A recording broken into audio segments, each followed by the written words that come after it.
স্কিলের বানানো শব্দটা হচ্ছে দক্ষতা। দক্ষতা জিনিসটা সাধারণভাবে দুই ধরনের, একটা হার্ড স্কিল আর একটা লেখা আছে দেখো সফট স্কিল। এবং দুটোর মধ্যে কিছু কিছু কাজের ভাগ আছে, বিভাগ আছে, সেগুলো আমরা পরে জানি।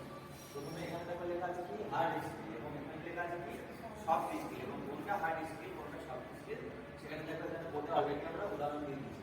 হার্ড স্কিলের জায়গাটাতে দিচ্ছি ড্রাইভিং স্কিল, কম্পিউটার স্কিল, অর্থাৎ যে কাজগুলো করতে আমাদের সাধারণভাবে পরিশ্রম লাগে বা হাতে কলমে শিখি বা কোনো কাজ, যে কোনো কাজ, সেটা রাজমিস্ত্রি লেবার হতে পারে, মাঠে চাষির কাজ হতে পারে, গাড়ি চালানো হতে পারে, কম্পিউটার শেখা হতে পারে, কোনো আইটি সেক্টরে জব হতে পারে। এই সমস্ত কিছুগুলো কিছু করে হার্ড স্কিল, মানে যেখানে হার্ড কঠোর পরিশ্রমের প্রয়োজন হয়।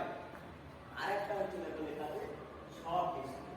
সফট শব্দের অর্থ কি সাধারণভাবে জানি আমরা নরম, অর্থাৎ যে কাজটা করতে গেলে আমাদের পরিশ্রমের প্রয়োজন হয় না খুব একটা, কিন্তু আমাদের সব থেকে বেশি মানসিক স্বাস্থ্যের উপর নির্ভর করে যে আমরা মানসিকভাবে কেমনভাবে প্রস্তুত আছি উত্তর দিতে বা কোনো কিছু করতে। এবং সফট স্কিলের মধ্যে ডেভেলপমেন্ট কমিউনিকেশন স্কিল।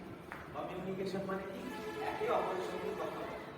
একজন ব্যক্তি আর একজন ব্যক্তির সঙ্গে কিভাবে কথা বলছে, বা তুমি একটা ইন্টারভিউ করতে গেলে বা কোনো অফিসে গেলে কোনো একটা ভালো মানুষের সঙ্গে মেলামেশা করছে, কোনো একটা আইএএস অফিসারের সাথে মানে দেখা করতে গেলে তখন কিভাবে তোমার কমিউনিকেশন হবে, কিভাবে কথা বলবে। সাধারণভাবে তুমি একটা বন্ধুর সঙ্গে কিভাবে কথা বলে একটা অফিসে গিয়ে কিভাবে কথা বলতে পারবে, পারবা?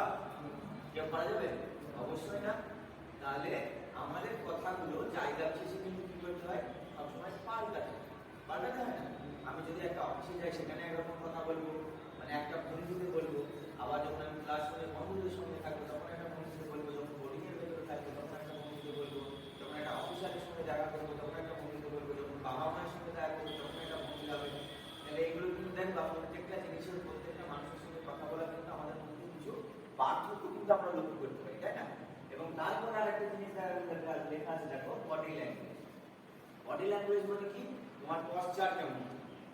ক্লাসরুমের ভেতরে তোমরা যখন ক্লাস করো এক একজন এক এক রকম ভাবে বসে থাকো না, কেউ দেখো এরকম ভাবে ঝুঁকে, কেউ বেঞ্চে হেলান দিয়ে পিছন দিকে, কেউ সামনে হাত রেখে, কেউ একদম শুয়ে পড়ার মতো অবস্থায় বসে থাকো।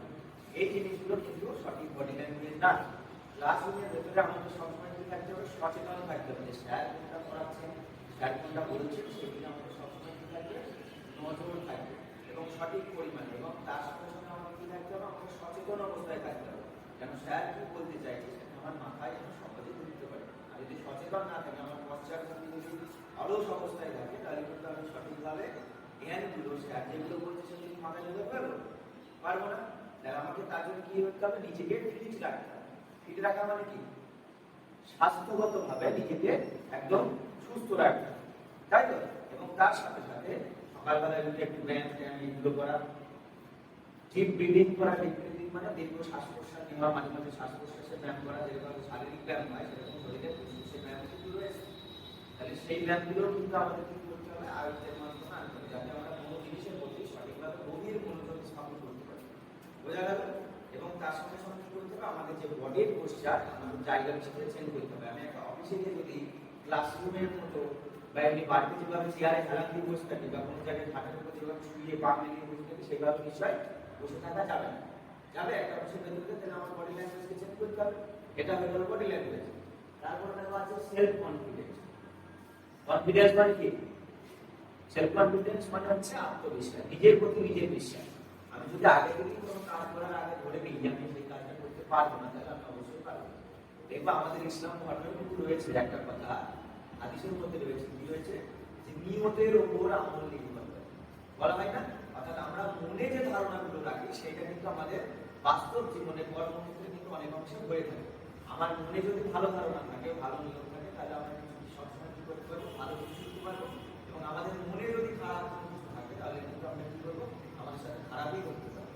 অর্থাৎ আমাদের মনের যে ভাবনাটা আছে, যে ধারণাটা আছে, যে বিশ্বাসটাকে আছে, সেই বিশ্বাসটাকে সবসময় পজিটিভ ওয়েতে রাখতে হবে। পজিটিভ মানে কি, সেটা আমাদের সাকারাত্মক হয়, আমাদের নিজের সঙ্গে বা আমাদের মানসিকতার সঙ্গে সেটা বাস্তব জীবনে যেন প্রতিফলন হয়, এরকম এক ধরনের ভাবনা কিন্তু আমাদের রাখতে হবে। অর্থাৎ নিজের প্রতি নিজের যে বিশ্বাসটা আছে, সেই বিশ্বাসটা কিন্তু রাখতে হবে যে আমি এই জিনিসটা করতে পারবো। ধরো তুমি এখন তোরা এখন 7 এ পড়ছিস, কেউ 8, 9 আছিস, কেউ 10 এ আছিস, মাধ্যমিক যদি আমি বলি, তাহলে কেউ ধর টার্গেট আসলে আমি মাধ্যমিকে 700 এর মধ্যে 650 নাম্বার পেয়ে, ঠিক আছে? এবং সেই পরিমাণই কিন্তু সে 650 নাম্বার তুলতে গেলে যতটা পরিশ্রম করতে হয় সেই পরিশ্রম সে করবে এবং সাথে সাথে তার বিশ্বাসও আছে যে আমি 650 তুলতে পারি। সে কিন্তু অনেক অংশে সক্ষম হবে। 650 না পেলে 630-40-এ